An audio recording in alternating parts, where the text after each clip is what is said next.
Hey there, today I want to talk about economic systems. In particular, I want to compare and contrast capitalism and communism, two systems that have had a major impact on the world we live in today. But before we get into the specifics, let's start by defining what an economic system is. It's basically the set of rules that determines how we all play the game of Monopoly. You know, the one where you always end up with Boardwalk and Park Place while I'm stuck on Baltic Avenue with 3 houses and a hotel. So, what are these systems all about? Well, capitalism is the economic system where a bunch of rich guys in suits sit in their fancy office towers, hoarding all the wealth and resources for themselves. It's basically I got mine, screw you. On the other hand, communism is when everyone shares everything equally, like a giant commune where you have to hug it out every time someone takes the last slice of pizza. But seriously, let's dig a little deeper. Capitalism is an economic system in which the means of production, like factories and businesses, are privately owned and operated for profit. In capitalism, individuals and companies are free to produce and sell whatever goods and services they want, and prices are determined by supply and demand.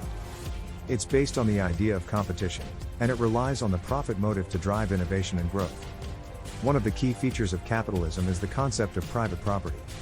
Under capitalism, individuals and businesses own the resources and capital they use to produce goods and services, and they have the right to sell or trade these resources as they see fit. This gives people an incentive to work hard and create value, because they can benefit from the profits they generate. However, capitalism is not without its critics. One of the main criticisms is that it can lead to income inequality.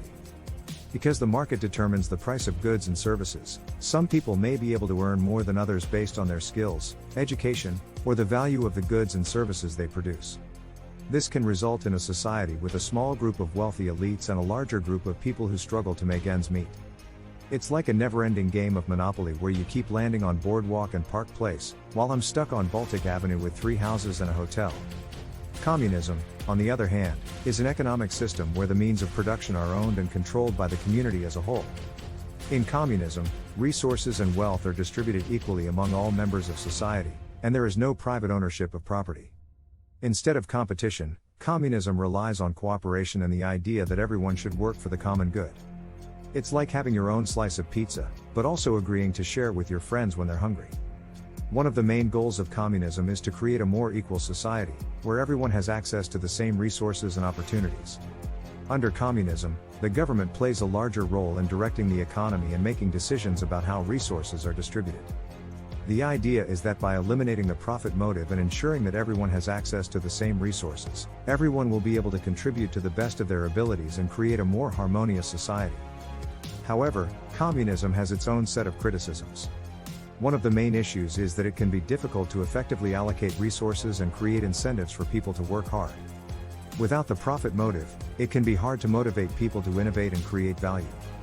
Additionally, some argue that the lack of private property and competition can lead to stagnation and inefficiency in the economy.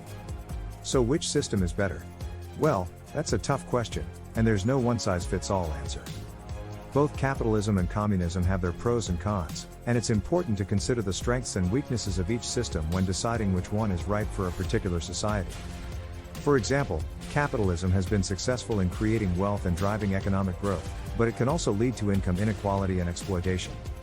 On the other hand, communism aims to create a more equal society, but it has often struggled to effectively allocate resources and create incentives for people to work hard. Ultimately, the debate between capitalism and communism will likely continue for years to come, and there is no perfect solution for every country. It's important to find a balance that works best for a particular society and its values. Thanks for watching, guys. Let me know your thoughts on capitalism and communism in the comments below.